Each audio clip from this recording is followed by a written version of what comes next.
مفتی صاحب کے بیانات کے لیے مفتی مقصود مینگل کے آفیشیل چینل کو سبسکرائب کریں۔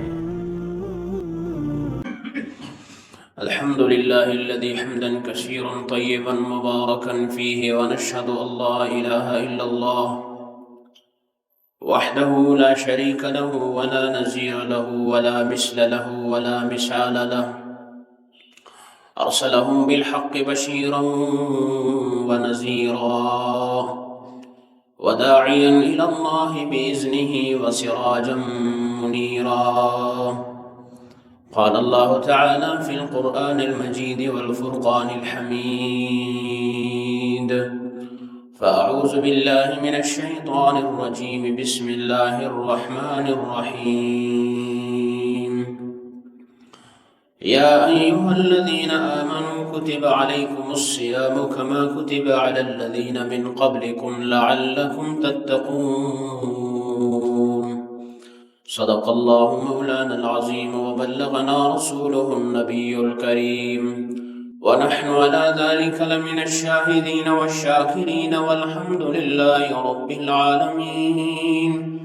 يا رب صل وسلم دائما أبدا على حبيبك خير الخلق كلهم، هو الحبيب الذي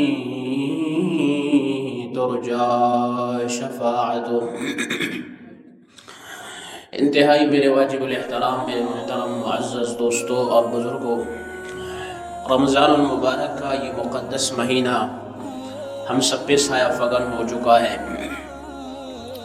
ہر طرف رحمت ہی رحمت اور خیر ہی خیر اور برکتیں ہی برکتیں ہیں. جیسے حدیث شریف میں آتا ہے کہ اللہ کے محبوب صلی اللہ علیہ وسلم نے ارشاد فرمایا کہ اس مقدس مہینے میں مومنوں کا رزق بڑھا دیا جاتا ہے. تو ہر طرف رحمت ہی رحمت ہے. جہاں اب کوئی تنگی، کوئی تکلیف، کوئی پریشانی نہیں ہے. اور خوشی تو ان لوگوں کے لیے ہے جو الحمدللہ جنہوں نے روزے رکھے ہیں، تراویح پڑھ رہے ہیں، ذکر و فکر میں ہے، کوئی صلاۃ و تسبیح پڑھ رہا ہے، کوئی تہجد کی نماز پڑھ رہا ہے. اس مبارک مہینے میں خوش نصیب وہ ہے جس کے اعمال بڑھ رہے ہیں، زیادہ ہو رہے ہیں، کم نہیں ہو رہے. صرف ایک روزے کا لے لو روزہ.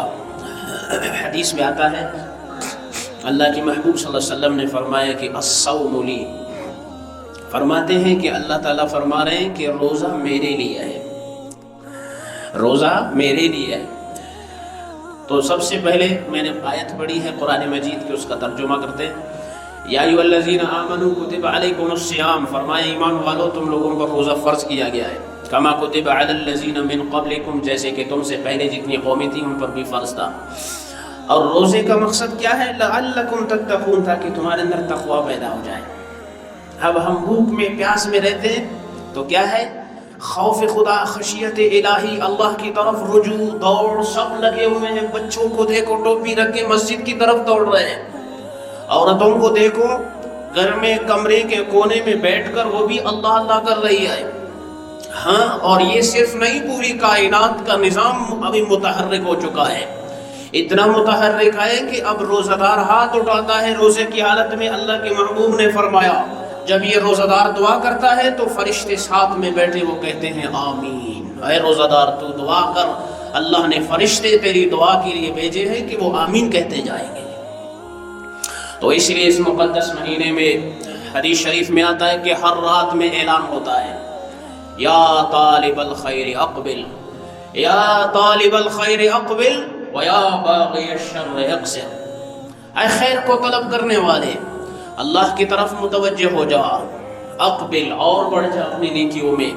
اور یا باقی الشر اقصر، اے شر کے طلبگار بس کر، رک جا، باز آ جا. یہ مقدس مہینہ شروع ہو چکا ہے. کون اعلان کرتا ہے بھائی؟ ہر رات فرشتہ. یا طالب الخیر اقبل، اے نماز پڑھنے والے اپنی نمازوں میں بڑھوتری لیا اور زیادتی لیا. کم پڑھ رہا تھا، فرض پہ اکتفا کر رہا تھا، نفلوں پہ آ جا. تہجد نہیں پڑھا جا رہا تھا، اب سحری اٹھنا آسان ہے، تہجد پڑھتا چلا جا. پہلے تجھے تلاوت کی توفیق نہیں مل رہی تھی، اب موقع اللہ نے دیا ہے رمضان کی برکت سے، تو تلاوت شروع کر. پہلے ذکر کا موقع نہیں مل رہا تھا، اب فرصت ہی فرصت ہے. اللہ نے رحمتوں والا مہینہ لا. یا طالب الخیر اقبل، خیر والے کاموں میں بڑھ چڑھ کر حصہ لے. وَيَا بَاغِيَ الشَّرِّ اقْصِرْ، اے شر کے طلبگار، شراب پینے والے بس کر، رک جا، باز آ جا، یہ نہایت ہی مقدس مہینہ شروع ہو چکا ہے. اے بے نمازی بس کر، کب تک بے نمازی رہے گا، اٹھ جا اور اللہ کی طرف متوجہ ہو جا. اے زنا کے طلبگار، زنا سے باز آ جا، رک جا. کیوں؟ فرشتہ اعلان کر رہا ہے اللہ کی طرف سے کہ یا باغی الشر اقصر، رک جا. خیر کے طلب کرنے والے بڑھ جا اور برائی کی طلبگار باز آ جا، رک جا. تو یہ ہے مقدس مہینہ، عظمتوں والا، رحمتوں والا، برکتوں والا، مغفرتوں کا، بخششوں کا پروانہ نہیں ہوئی. یہ مہینہ مقدس شروع ہو چکا ہے جس میں ہر مسلمان اب اللہ کی طرف متوجہ ہے، خلوت میں، جلوت میں رو رہا ہے، اللہ کے سامنے آہوزاری کر رہا ہے. بھائی یہ موقع اللہ نے دیا ہے، یہ خوش نصیبوں کو ملتی ہے. گزشتہ سال ہمارے ساتھ انہی صفوں میں کئی ایسے لوگ تھے جو آج نہیں ہے، قبروں میں چلے گئے. ایک وقت آئے گا پھر ہم کہیں گے قبر میں کاش ہمیں بھی موقع ملے ایسی زندگی میں، پھر ہم دنیا میں چلے جائیں اور یوں کرے، ایسے کرے، صلاۃ التسبیح پڑھے، فرض پڑھے، دعا کرے، ذکر کرے، لیکن واپسی کا کوئی ترتیب نہیں ہے. بھائی یہ موقع اللہ تعالیٰ نے عطا فرمایا. حدیث شریف میں آتا ہے کہ اللہ کے محبوب صلی اللہ علیہ وسلم اس مقدس مہینے میں جبریل امین تشریف لاتے تھے آسمان سے، اور حضور علیہ السلام سے ہر رات قرآن مجید کا دور سنتے تھے، منزل. جیسے دو حافظ دورائی کرتے ہیں قرآن پاک کی، اسی طرح حضرت جبریل آتے تھے، حضور سے منزل سنتے تھے، قرآن کا دور سنتے تھے. ترمذی کی روایت ہے کہ فرمایا جب حضور علیہ السلام دور سناتے، منزل سناتے، تو اس کے بعد حضور کی سخاوت اتنی بڑھتی تھی جیسے کالریح المرسلہ، تیز ہواؤں کی جھونکیں نہیں ہیں، اس طرح حضور کی سخاوت بڑھتی. اور یہ سخاوت کا مہینہ بھی ہے، یہ سخاوت کا مہینہ ہے. اس لیے اللہ کے محبوب صلی اللہ علیہ وسلم نے ارشاد فرمایا کہ جو شخص کسی روزے دار کو روزہ افطار کراتا ہے اللہ تعالیٰ اس کی مغفرت فرما دیتے ہیں. ایک روزہ دار کے روزہ افطار کرانے پر اللہ آپ کو مغفرت کا، بخشش کا پروانہ عطا فرمانے.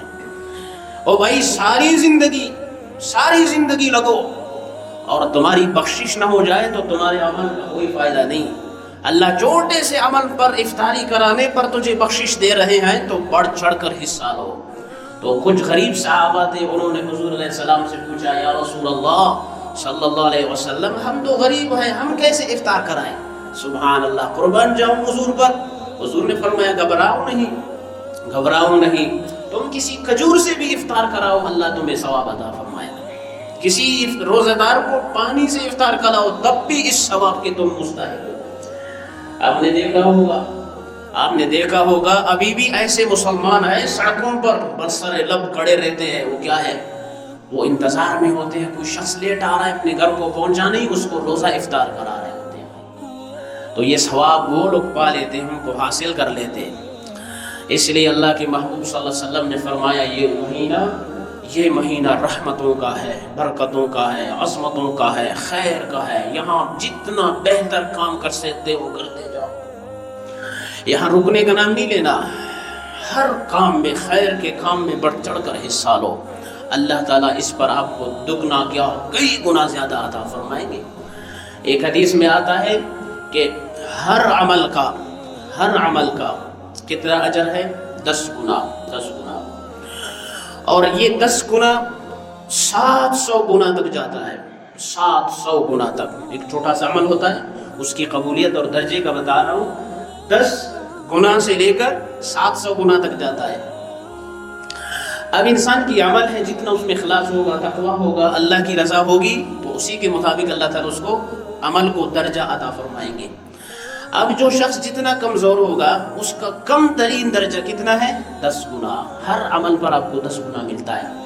لیکن روزہ ایسا چیز ہے، اس پر کچھ نہیں ملے گا، اس پر اللہ ملتا ہے. اللہ فرماتے ہیں عمل مجھ پر چھوڑو، اس کا کوئی جزا وزا نہیں ہے، اس کا بدلہ میں خود اپنی شان کے مطابق ادا کروں گا. کیوں بھائی؟ اس لیے کہ اس میرے بندے نے اس کے سامنے کھانے پینے سب کچھ پڑے ہمیں حلال چیزیں، لیکن اس نے میرے نام کا روزہ رکھا ہوا ہے. کہتا ہے مجھے میرے رب نے حکم دیا ہے کہ کھانے پینے سامنے پڑے ہوئے لیکن میں نہیں کھا رہا. کیوں؟ میرے رب کا حکم ہے. تیرے اور میرے اس حکم کے ماننے پر اللہ تعالیٰ فرما رہے ہیں میں 10 گنا نہیں 700 گنا نہیں کیا کروں گا، اپنی شان کے مطابق روزے دار کو میں جزا عطا کروں گا. اور یہاں تک نہیں، کیونکہ اب ابتدائی جمعہ ہے تو میں چاہتا ہوں صرف روزے پر بات کریں تاکہ ہمیں اس کی فضیلت معلوم ہو جائے کہ روزہ ہے کیا. فرمایا روزے دار کی منہ کا جو بو ہے، روایت میں آتا ہے اس کے منہ کا یہ بو اللہ کو مشک سے زیادہ پسندیدہ ہے. مشک کتنا خوشبودار ہوتا ہے. اب میرے جب خالی ہوتا ہے نا اس سے بدبو نکلتی ہے، لیکن اللہ وہ قدردان ذات ہے، اپنے بندے کے اس منہ کے بدبو کو اللہ فرماتے ہیں کہ ضائع نہیں جا رہا، اس بندے کا منہ کا بو مجھے خوشبو سے زیادہ پسند ہے. اللہ مجھ سے آپ سے کتنی محبت کرتے ہیں. یہ تھوڑی سی تکلیف ہے، کچھ بھی نہیں، یہ وقت گزر جائے گا، یہ لمحے گزر جائیں گے، یہ گھڑیاں گزر جائیں گی، پھر وہ وقت آئے گا، پھر آپ کہیں گے کاش پھر رمضان آئے. تو اسی لیے محترم دوستوں بزرگوں، یہ موقع ہے اللہ تعالیٰ نے عنایت فرمایا، اس میں خوب لگن کے ساتھ، ذوق کے ساتھ، شوق کے ساتھ اعمال کو جاری اور ساری رکھے. ایک ایک گھڑی اس کی بہت ہی قیمتی ہے. اور دوسرا اللہ تعالیٰ فرماتے خوشی، ایک خوشی عنایت فرماتے ہیں روزے دار کو. حدیث میں آتا ہے ایک خوشی ہے. وہ کون سی خوشی؟ آپ جب روزہ رکھتے ہو، صبح صادق سے لے کر آپ کا غروب آفتاب تک روزہ ہے، جب افطار کا وقت آتا ہے تو کتنی خوشی ہوتی ہے. ایک خوشی یہ ہے اللہ آپ کو عطا فرماتے ہیں، یہ دنیا کی خوشی ہے. حدیث میں ہے ایک خوشی آخرت کی خوشی ہے. وہ کیا ہے؟ جب اللہ اپنا دیدار نصیب فرمائیں گے جی روزے کے بدلے میں. اللہ اکبر.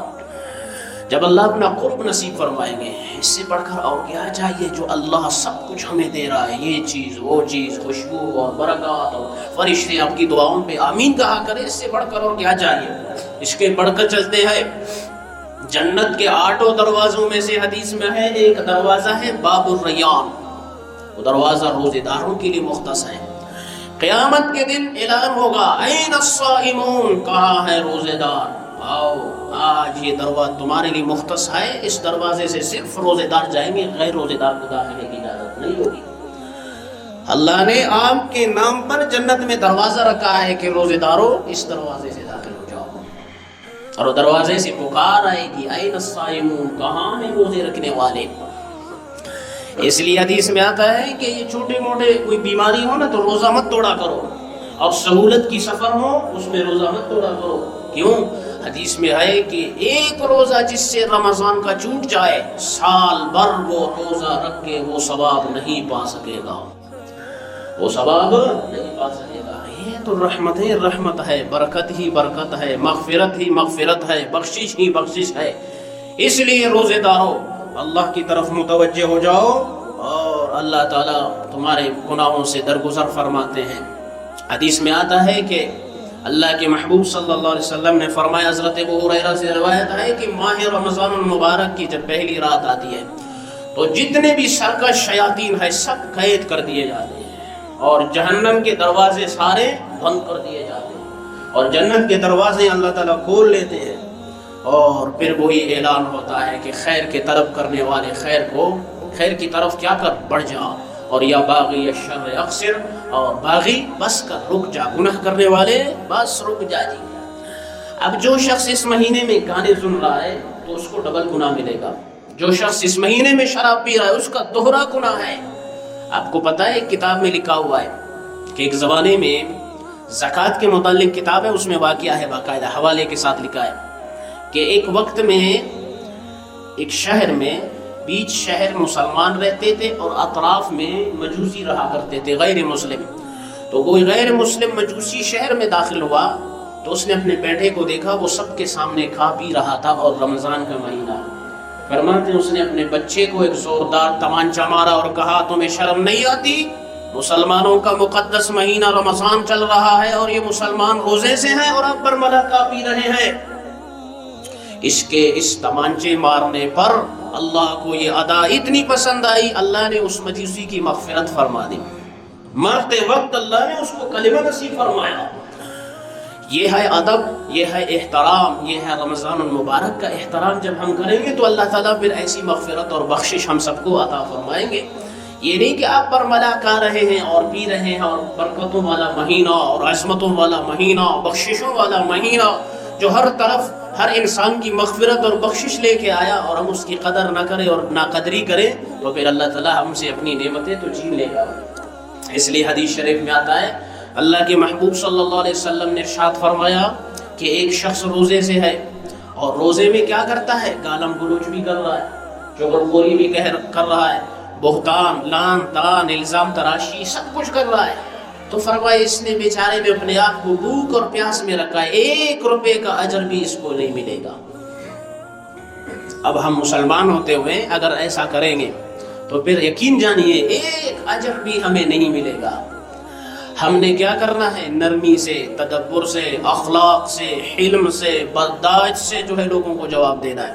کوئی روزے میں مجھے گالی دے گا تو میں سر جھکا کے کہوں گا میں تو روزے سے ہوں بھائی، میں کیا ہوں؟ یہ حدیث ہے، انا صائم، اس کو کہو میں روزے دار ہوں بھائی۔ کوئی گالم گلوچ کرے، لڑائی کرے، جھگڑا کرے، آپ کا جواب ہونا چاہیے، حدیث میں ہے، اللہ کی نبی فرما رہے انا صائم، اس کو بتاؤ میں بھائی روزے سے ہوں، میں نہیں لڑتا، میں نہیں جھگڑتا، میں لان تان گالی گلوچ کچھ بھی نہیں کرتا۔ الصوم جنۃ، حدیث میں ہے کہ روزہ ڈال ہے، ڈال کیا ہوا؟ ہر بری چیز سے آپ کی حفاظت کرتا ہے، ہر چیز سے۔ اور روزہ صرف کھانے پینے کا نہیں ہونا چاہیے، روزہ ہر چیز سے آپ پرہیز رکھیں گے، ہر گناہ سے اپنے آپ کو بچائیں گے، تب یہ ساری جتنی فضیلتیں میں نے بتائی پھر آپ کو حاصل ہوگی۔ یہ نہیں ہوگا کہ آپ غلط کاری بھی کر رہے ہیں، حرام خوری بھی کر رہے ہیں، زنا بھی ہے، شراب بھی ہے، غیبت بھی ہے، لان تان بھی ہے، لڑائی جھگڑے بھی ہے، تب آپ کو فضیلتیں حاصل ہو جائے، کچھ بھی نہیں ہوگا۔ 1 ذرہ ثواب نہیں ہے، ذرہ برابر کچھ نہیں ملتا ہے۔ ہر چیز سے آپ کا روزہ ہونا چاہیے، جھوٹ سے، بہتان سے، لان تان سے، الزام تراشی سے، گالم گلوچ سے، بالکل آپ ایسے رہیں جیسے آپ بالکل گنگے ہیں، بول نہیں سکتے بھائی، آپ کو بولنا نہیں آتا ہے۔ یہ طریقہ حدیث میں آئے الصوم جنۃ، اس لیے حضور علیہ الصلوۃ والسلام نے فرمایا کہ بھائی اس کو اپنانا چاہیے۔ تو روزے میں یہی ہے کہ ہر مسلمان کوشش کرے گالی گلوچ سے، غیبت سے، چغل خوری سے، جتنے بھی غلط کام ہیں ان سے اپنے آپ کو بچائے رکھے گا، تب یہ سارے اجر اور ثواب کا مستحق ٹھہرے گا۔ اگر لگا ہوا ہے گالم گلوچ ہے وہی ہے تو 1 ذرہ برابر بھی امید نہ رکھے اس کو ثواب ملے۔ وہ بھوک اور پیاس میں بیچارے نے اپنے کو رکھا ہے، آخرت کے لحاظ سے اسے کچھ بھی نہیں ملے گا۔ تو اس لیے میرے محترم دوستوں بزرگوں، یہ مقدس مہینہ ہے، اس میں اللہ کی طرف متوجہ ہو جائے، سب اللہ کی طرف متوجہ ہو جائے۔ حدیث شریف میں آتا ہے، لوگ پوچھتے ہیں کون سے عمل کرنا چاہیے، کون سا عمل، مولوی صاحب کون سا عمل کرنا چاہیے اس مہینے میں؟ تو حدیث میں ہے 4 عمل ہے، کثرت کے ساتھ اس مقدس مہینے میں کیا کرو، موقع ملے تو 4 عمل ہے۔ سب سے پہلے لا الہ الا اللہ، لا الہ الا اللہ، لا الہ الا اللہ، اللہ۔ یہ اتنا طاقتور کلمہ ہے، انسان کی مغفرت کر کے چھوڑ دیتا ہے، اتنا طاقتور کلمہ ہے بھائی۔ ہمارا دل میں ہماری اہمیت اور یقین نہیں ہے، حدیث کے روح سے بتا رہا ہوں، جو کثرت کے ساتھ کلمہ لا الہ الا اللہ پڑھتا ہے اللہ اس کی مغفرت فرما دیتے ہیں۔ حدیث کے روح سے بتا رہا ہوں، جو شخص لا الہ الا اللہ کا ورد کرتا ہے اللہ اس کی مغفرت فرما دیتا ہے۔ یہ صرف رمضان میں نہیں، ہر وقت پڑھا کرو، ہر وقت یہ کلمہ پڑھا کرو، رمضان میں اور زیادہ پڑھا کرو۔ تو سب سے پہلا عمل حضور نے کیا بتایا؟ لا الہ الا اللہ، لا الہ الا اللہ، اس کو کثرت کے ساتھ پڑھیں گے۔ حضرت موسیٰ علیہ السلام نے اللہ تعالیٰ سے سوال پوچھا، عرض کیا کہ اے اللہ مجھے کوئی ایسا وظیفہ جو بہترین ہو تمام اذکار میں وہ بتائیے۔ تو اللہ نے فرمایا اے موسیٰ پڑھو لا الہ الا اللہ، پڑھو لا الہ الا اللہ۔ اور محبوب کبریا محمد الرسول اللہ صلی اللہ علیہ وسلم نے فرمایا افضل الذکر لا الہ الا اللہ۔ محبوب کے زبان مبارک سے بھی یہی موتی نکلا ہے کہ تمام اذکار میں سب سے افضل ترین ذکر لا الہ الا اللہ ہے۔ 18 مرتبہ 15 مرتبہ لا الہ الا اللہ پڑھو، پھر اس کے ساتھ میں محمد الرسول اللہ ملایا کرو، لا الہ الا اللہ۔ یہ بہت طاقتور کلمہ ہے، یہ پہلا عمل۔ دوسرا عمل حضور علیہ السلام نے کیا ارشاد فرمایا؟ فرمایا استغفار کثرت کے ساتھ۔ کیوں؟ کیونکہ ہر انسان خطا کا پتلا ہے، میں بھی اپنی خطاؤں کو دیکھتا ہوں تو اللہ کے سامنے شرمندہ اور نادم ہو کے کہتا ہوں استغفر اللہ استغفر اللہ. تو ہم میں سے ہر ایک استغفار کثرت کے ساتھ مختصر جو استغفار ہے وہ کیا ہے؟ استغفر اللہ. کیا ہے بھائی؟ پڑھو بھائی. استغفر اللہ استغفر اللہ استغفر اللہ. ساتھ میں ملا ہوں کوئی اور استغفار بھی ہے. استغفر اللہ ربی من کل ذنب واتوب الیہ. ساتھ میں اور بھی ہے استغفر اللہ الذی لا الہ الا هو الحی القیوم واتوب الیہ. آپ کا پانچوں کلمہ استغفار ہے. استغفر اللہ ربی من کل ذنب اذنبته عمدا او خطأ. یہ بھی ہے. اور بخاری شریف میں ہے سید الاستغفار جو تمام استغفار کا سردار ہے. وہ کیا ہے؟ اللہم انت ربی لا الہ الا انت خلقتنی وانا عبدک وانا علی عہدک ووعدک ما استطعت اعوذ بک من شر ما صنعت ابوء لک بنعمتک علی وابوء بذنبی فاغفر لی فانہ لا یغفر الذنوب الا انت. یہ تمام استغفار کا سردار ہے. جب سردار پڑھیں گے تو اور زیادہ بخشش کے چانسز ہیں. اور استغفار کی بہت ساری فضیلتیں حدیث میں ہیں. اللہ کے محبوب کہو بھائی. کوئی ٹنڈا ہے آپ بھی ٹنڈے ہو گئے. اللہ کے محبوب اللہ ہم سب کو حضور کی زیارت نصیب فرمائے. روزہ اقدس پر اللہ تعالی ہم سب کی حاضری لگائے. وہاں پر حضور اکرم صلی اللہ علیہ وسلم نے ارشاد فرمایا طوبی لمن وجد فی صحیفته استغفارا کثیرا. قیامت کے دن ایک بندہ آئے گا اس کے نام اعمال میں بہت سارے اعمال ہوں گے. ذکر و فکر بھی ہوگا, تلاوت بھی ہوگی, نمازیں بھی ہوں گی. لیکن میں اپنی امتیوں کو ایک خوشخبری سنانا چاہتا ہوں. طوبی لمن وجد فی, دل کی کانوں سے سنا. طوبی لمن وجد فی صحیفتی استغفارا کثیرا. میں محمد عربی اپنی امت کو خوشخبری دنیا میں سنا رہا ہوں. اس بندے کے لیے خوشخبری ہے جو قیامت کے دن آئے اور اس کے نام اعمال استغفار سے بھرا ہوا ہو. حضور خوشخبری سنا رہے ہیں. تو اس لیے ہر مسلمان کو چاہیے استغفار کس کے ساتھ بھائی؟ کثرت کے ساتھ. استغفر اللہ استغفر اللہ.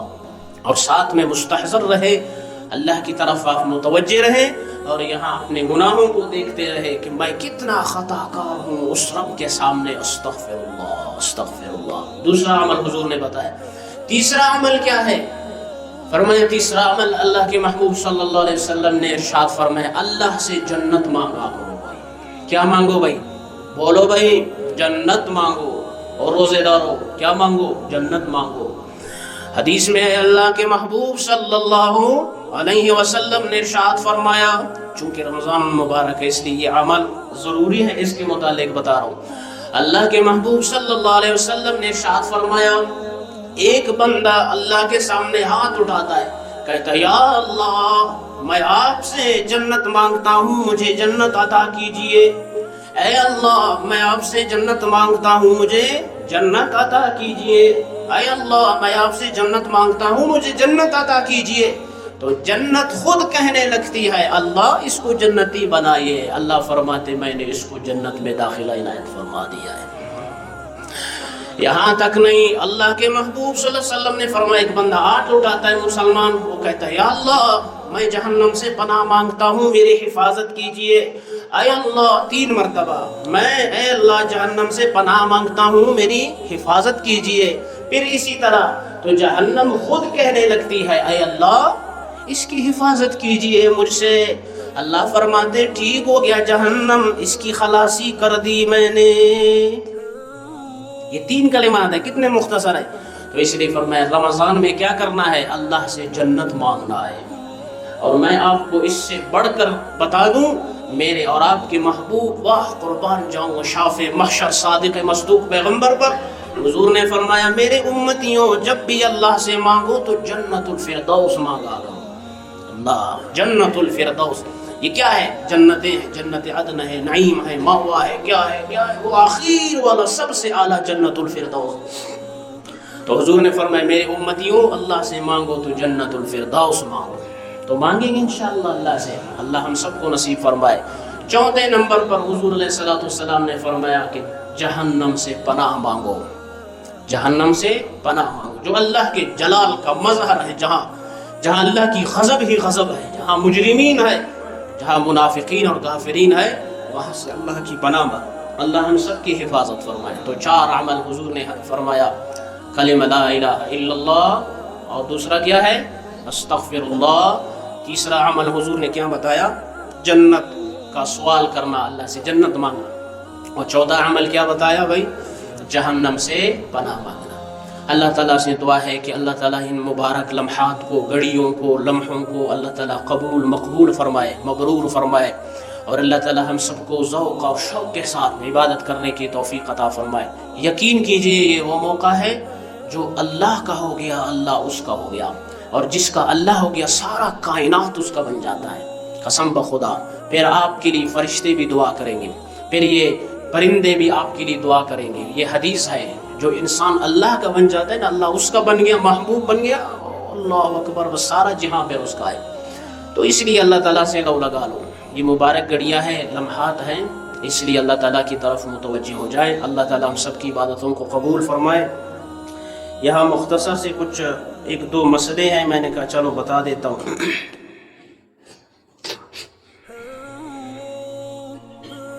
زکوٰۃ کے متعلق لوگ پوچھتے ہیں کہ اس کا نصاب کیا ہے، ترتیب کیا ہے۔ زکوٰۃ میں شریعت نے 4 چیزیں بنیادی رکھی ہیں: سونا، چاندی، نقد پیسے، مال تجارت۔ یہ 4 چیزیں اس کی بنیادی چیزیں ہیں۔ اب صرف سونا ہے تو سونے کا حساب کیا ہے؟ 7.5 تولہ سونا۔ اگر ہوگا، سال گزر جائے گی، وہ خواہ پڑا ہوا ہو خواہ استعمال میں، اس پر زکوٰۃ لازم ہے۔ اگر تھوڑا سا سونا ہے اور تھوڑا سا نقد رقم ہے، پھر چاندی کا حساب ہوگا۔ 52.5 تولہ چاندی کی جو قیمت ہوگی، مثلا میں نے پوچھا تھا ان سے کہ بھائی یہ بتاؤ 52.5 تولہ چاندی کی قیمت کتنی بن رہی ہے، تو 12 مارچ کا ریٹ دیا ہے کوئٹہ میں 1,46,966 روپے، 1,46,966 روپے اور 4 پیسے اس کی بنتی ہے۔ اب ایک شخص کے پاس تھوڑا سا سونا ہے اور تھوڑا سا چاندی ہے، پھر چاندی کی قیمت لگائیں گے، اور تھوڑا سا سونا ہے، کچھ نقد رقم ہے، پھر بھی چاندی کا حساب لگے گا، اور کچھ سونا ہے اور کچھ مال تجارت ہے، مثلا چند موبائل فروخت کے لیے رکھا ہے، کوئی موٹر سائیکل رکھا ہے فروخت، پھر بھی چاندی کا حساب لگے گا۔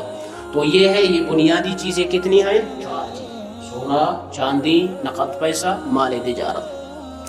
زکوٰۃ شوق کے ساتھ نکالنا چاہیے، اور زکوٰۃ آپ خود اس کے پاس جو مستحق ہے اس کے پاس چلے جائیں۔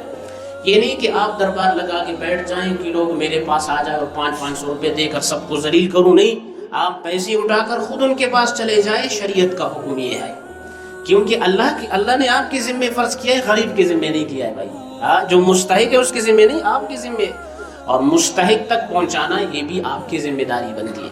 اور ایک مسئلہ ہے تراویح کے متعلق، لوگ پوچھتے ہیں کہ تراویح میں 2 رکعت پر نیت کرنا چاہیے، 4 پہ بھائی، یا 20 رکعت؟ افضل طریقہ ہے 2 رکعت پہ کر لو، بہتر ہے۔ 4 کا بھی کر سکتے ہو، 20 کا بیک وقت بھی کر سکتے ہو، اور اسی طرح سحری کا بھی یہی ہے۔ لوگ پوچھتے ہیں کیا نیت کرے بھائی؟ آپ جب سحری کے لوٹے سحری کر رہے ہو، بس یہی اس کی نیت ہے۔ ظاہر سی بات ہے، آپ روزے کے لیے جو ہے وہ کر رہے ہو، سحری کر رہے ہو، تو یہی اس کی نیت ہے، باقی زبان سے کہنا کوئی ضروری نہیں ہے۔ ہمارے عربی کی جو فقہ کی کتابیں اس میں لکھا ہے کہ نیت دل کے ارادے کو کہتے ہیں، یہ ہمیشہ یاد رکھا کرو، دل کے ارادے کو کہتے ہیں۔ اب آپ جس ارادہ کر رہے ہو بھائی، سحری کر رہے ہو، تو آپ کا مطلب یہی ہے، مقصد یہی ہے، روزہ رکھنا ہے۔ اور اسی طرح ایک شخص سے مثلا رات کو نیت کرتے کل کے روزے کا، تب بھی ہو جاتا ہے۔ اور ایک شخص سے سحری کے لیے اٹھ نہیں سکا مثلا، اب وہ کیا کرے؟ وہ بعد میں نیت کر لے، پہلے بھی کرتا ہے بعد میں بھی کر لیتا ہے، بس میرا روزہ ہے، بس یہی اس کی نیت ہے۔ تو اللہ تعالیٰ سے دعا ہے اللہ تعالیٰ ہم سب کو اعمال صالحہ میں بڑھ چڑھ کر حصہ لینے کی توفیق عطا فرمائے۔ اقول قولی ھذا استغفر اللہ لی ولکم ولسائر المسلمین۔